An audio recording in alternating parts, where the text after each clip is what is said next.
Selamat sejahtera kepada semua murid. Dengan sediknya dimaklumkan, bilangan kes-kes COVID di Malaysia masih belum dapat dikawal dengan baik. Pihak berkaitan sudah melancarkan beberapa strategi untuk cuba mengurangkan kes COVID dalam kalangan masyarakat. Dengan ini, salah satu langkah utama yang paling penting adalah pengambilan vaksin untuk meningkatkan sistem imunasi barang kita. Persoalannya, adakah awak semua faham kepada penggunaan vaksin dalam pertahanan barang kita? Pada permulaan, marilah kita belajar mengenai pertahanan barang kita step by step. Barisan pertahanan barang kita macam tembok yang tinggi untuk menghalau virus atau bakteria yang membahayakan sel-sel kita dan akibatnya kesihatan kita terjejas. Barisan pertahanan barang pertama adalah kulit. Ia juga dikenali sebagai mekanisme pertahanan tidak spesifik. Bermaksud, pertahanan ini untuk melawan semua jenis virus atau bakteria dan bukan untuk bakteria atau virus yang tertentu.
Sistem keimunan badan berada dalam barisan pertahanan barang ketiga. Sistem keimunan badan juga bermaksud keupayaan sistem badan sendiri untuk melawan sesuatu patogen. Pada masa patogen memasuki badan kita, antibodi juga akan dihasilkan. Antibodi adalah protein yang dihasilkan oleh sel darah putih. Pada masa ini, antigen yang melekat pada patogen akan merangsang penghasilan antibodi. Imunisasi ini sangat penting kepada manusia untuk menentang kepada seluruh virus ataupun bakteria yang akan membahayakan badan kita. Ia akan memberikan daya tahan secara aktif pada bayi, kanak-kanak dan dewasa terhadap penyakit tertentu dengan memasukkan vaksin. Persoalannya, apakah itu vaksin? Dalam vaksin ini mengandungi antigen yang diperoleh dari sebahagian atau keseluruhan virus atau bakteria yang telah dilemahkan atau dimatikan. Vaksin berfungsi untuk merangsang sistem imun tubuh badan kita. Masih ingat tak?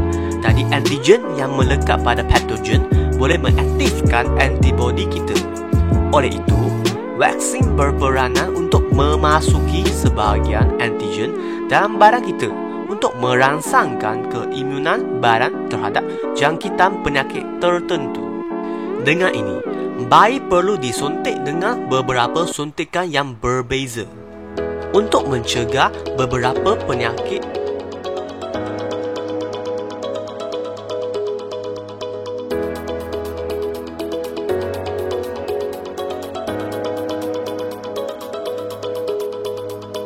Keimunan dalam badan kita dibahagikan kepada dua jenis, iaitu keimunan pasif dan keimunan aktif. Dan kedua-dua keimunan ini mengandungi sumber daripada semula jadi dan daripada buatan manusia. Keimunan pasif, badan akan memperolehi antibodi ini daripada sumber luar. Keimunan pasif yang semula jadi adalah hasil semasa anak mendapat antibodi daripada susu ibu atau darah ibu yang merentasi dinding plasenta. Keimunan ini sementara dan singkat saja pada bayi. Untuk beberapa bulan yang pertama, kepekatan antibodi dalam darah akan meningkat pada minggu pertama, lepas tu menerusi beberapa bulan, lepas tu turun balik. Keimunan pasif yang dibuatan manusia terhasil semasa antiserum disuntik ke dalam pesakit. Antiserum ini akan melawan patogen penyakit. Dan antiserum adalah darah cecair jernih yang mengandungi antibodi. Keimunan jenis ini segera dan sementara saja juga.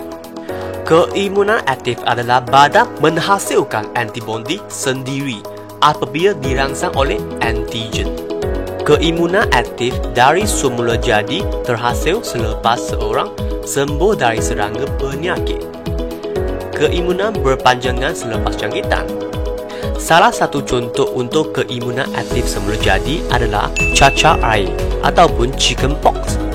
Penyakit ini hanya dijangkit satu kali saja dalam kehidupan. Keimunan aktif yang dibuatan manusia terhasil semasa vaksin yang mengandungi patogen yang mati atau lemah dimasukkan ke dalam badan kita. Dan badan kita akan bergerak balas dengan menghasilkan antibodi. Keimunan ini berpanjangan selepas jangkitan. Marilah kita tengok apakah punca sistem keimunan menjadi lemah. Yang pertama ada terdedah kepada pencemaran udara ataupun terdedah kepada pestisida, mengalami tekanan perasaan dan pengambilan gula secara berlebihan. Seterusnya, amalan baik yang menguatkan sistem keimunan badan kita. Yang pertama adalah mendapat rehat yang cukup, beriadat tidak merokok dan melakukan pemeriksaan kesihatan secara berkala.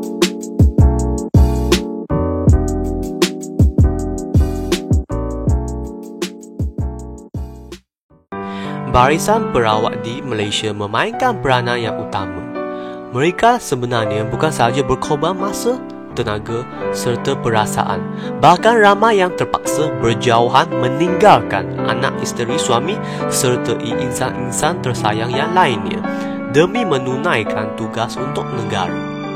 Dengan ini, sila tuliskan satu ayat yang menghargai jasa golongan perawat di Malaysia.